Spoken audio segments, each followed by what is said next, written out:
Hi everyone, welcome to episode 4 of To Be a Master, a series where I review my own gameplay so that I can become a better player. Let's dive right into it.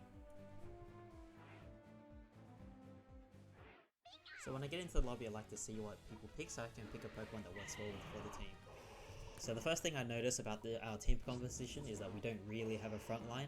Mr. Mime is a little bit tanky, but he doesn't really do the job of a defender and he can't really engage too well on his own.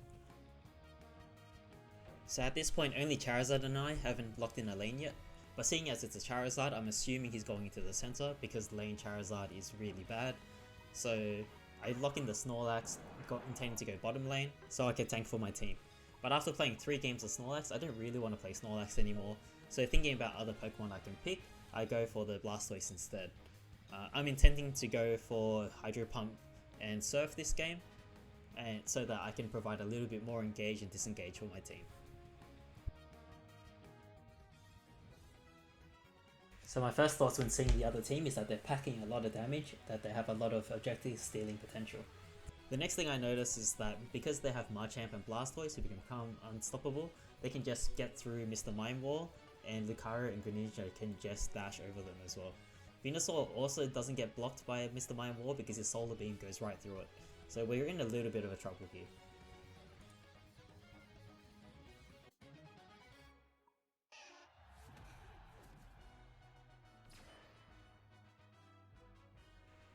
So in this game I start heading towards the bottom lane, attacking the Apom, but then here I see the Charmander attacking it, intending to go bottom as well. So I head towards the center because I don't want to deal with 3 people in the bottom lane. So I start attacking the Lil Pup as it moves towards the Lucario. Here I throw out the Water Gun and it looks like my targeting goes for the Lucario instead, but I'm kiting it upwards as I go for the Lil Pup again. Honestly I probably should have gone for the Lucario first because killing the Lucario gives the blue buff, which increases damage to wild Pokemon, which would have improved my clear time by a lot. So I throw the Skull Bash there to stun the Lucario before I can use this Water Gun as well. So here I throw the Fluffy Tail to stop the Buffaloon from charging, and then I kill it. So this is my first time playing Jungle Squirtle in Ranked. Normally I go into the lane, so this is a new experience for me. So because I'm in the center of this game, I do take Water Spout instead of Hydro Pump, so I can go Water Spout, Rapid Spin instead of Hydro Pump and Surf. So I head towards the top lane. I see that Mr. Mime is engaging them, so I try to sneak up through the bushes. I see that Mr. Mime has backed off and the Bulbasaur has backed off as well. The bees show up and I throw out my Water Spout, trying to do as much damage as possible, trying to secure it for my team. Zero Aura seems to be taking a lot of damage here, so he backs off, and I see the Mr. Mime going for a dunk, so I try to support him. Zero Aura comes back in, which is really risky, and he does get taken down, but I am trying to back away as soon as I can. So I head back towards the center because I know Ludicolo is spawning soon, but I probably should have helped Mr. Mime pick up the crabs there to give him a little bit more experience. I see Zero Aura heading down into the bottom lane, which is a little bit weird, but I let him be and I go for my center clear. So I see that Mr. Mime is fighting at the top. He does manage to kill the Ivysaur, but he does get taken down right after by the Wartortle as he chases a bit too far. Here I throw the Skull Bash to stop him from charging, get the Fluffy Tail to do as much damage as possible. I see that there's still 40 seconds left before the bees spawn at the bottom, so I try to clear as much as I can here. I consider backing, but I do want to get as much experience as I can so I can get as close to level 9 as possible for the first Dreadnought. I don't think I can make it at this point, but who knows how long that first Dreadnought fight can extend to, so I do my best. So what I should have done though is I should have gone to the bottom lane because the Zero Aura went down and the Bolts went down. I believe Charmander went down as well, and now they've taken the outer point. So because Dreadnought is spawning in less than 30 seconds, I try to make my way down while trying to grab as much farm as I can. So it looks like I am still a higher level than most of the enemy team, however that's not going to last too long because there's nothing else to farm on our side. So Zero Aura and I try to stop them from getting the Vespiquen, and we do manage to secure it here, and I do go in a little bit to do a little bit of damage to them, but because they have the berries it's not going to be lasting damage and we do have to back away here. Looks like Charmeleon's gone in a little bit too deep and he has to back out. Throw out a Water Spout on the Frogadier to get a little bit more damage on him, and I hide in the bush so he can't attack me with his auto attacks. I see that they're already on the Dreadnought, so I try to make my way over. I know it's probably not a good idea at this point, but I'm trying my best to try and steal it if I can. I'm only level 8 here and I don't have my Unite move, so I have to back away. Now that the Rolls is with me, I try to go in for another attempt, but they do secure it before I can get in range to do anything.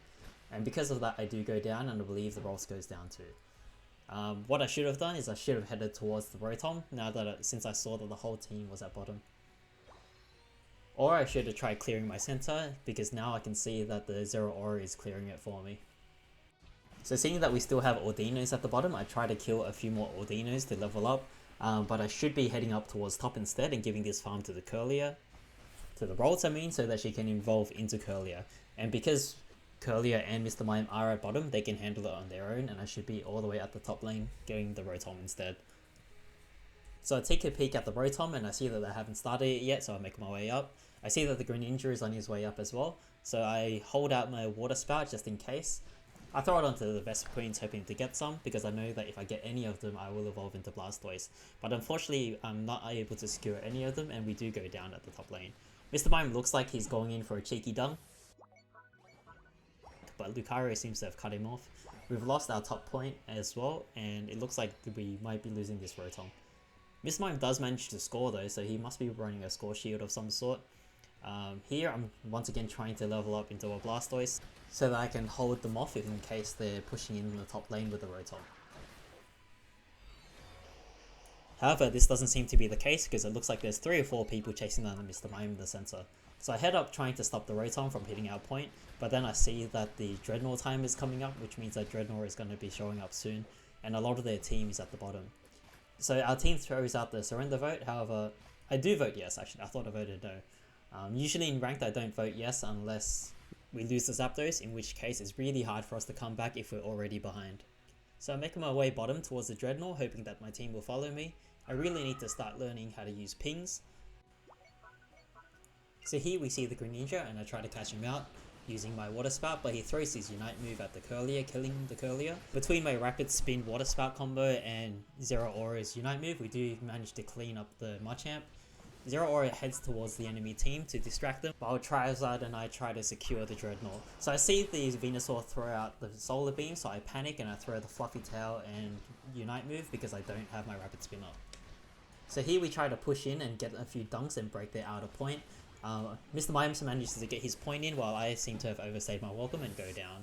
Our team continues to fight over their point. I'm not sure whether or not this is a smart idea, but it does look like our team is starting to back off. Except for Charizard, who uses his Unite move to go in further. He does manage to pick up the kill on the Venusaur, and I head towards top lane to secure the Rotom.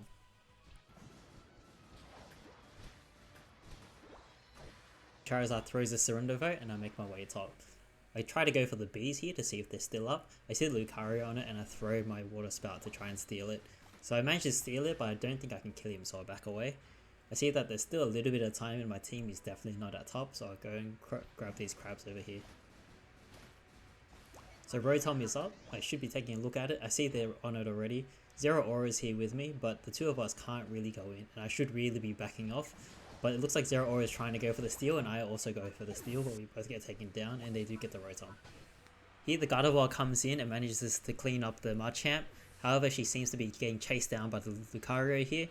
The enemy team seems to be backing away, and I don't think that she can clear the Rotom quite fast enough, so I go up to give her a hand.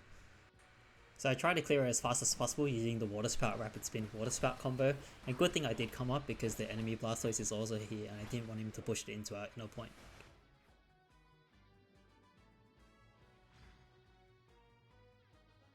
So at this point there's about 16 seconds left for the Dreadnought, and it doesn't look like anyone's up top, so I'm going to dunk my 50 points up here.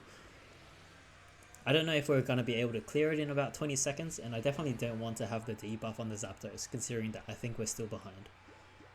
It looks like almost everyone is at bottom, so I'm going to make my way down as well. With 18 seconds left to go until the Zapdos, if we manage to win this fight, we can bum rush the Zapdos and finish it before they come back. So Mr. Mime goes down, and it looks like Zero Aura is about to back off. Gardevoir and I are trying to get a little bit of damage off on the enemy team. Of course, Water Spout and Rapid Spin is not a good option there, because it's a melee damaging move, and Greninja was definitely not in melee range. So because they killed the Dreadnought, that means that they have a debuff on the Zapdos for a minute and a half, so I think that this is a great opportunity to try for that Zapdos. I can see that Gardevoir and Zero Aura are on their way middle, and Mr. Mime is already here, so I'll make a play on it. I probably shouldn't have started with the Water Spout Rapid Spin Water Spout, considering the amount of damage that can do at the end, and I would have been better off saving it towards the end so I could secure it.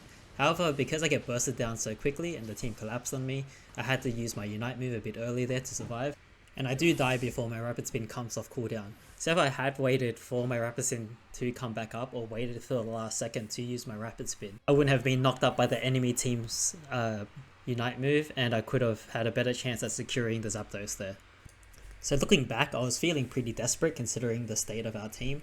I felt that we were really behind and the only option we had was to get that Zapdos as soon as possible, which led to me starting the Zapdos way too early and using my moves way too early.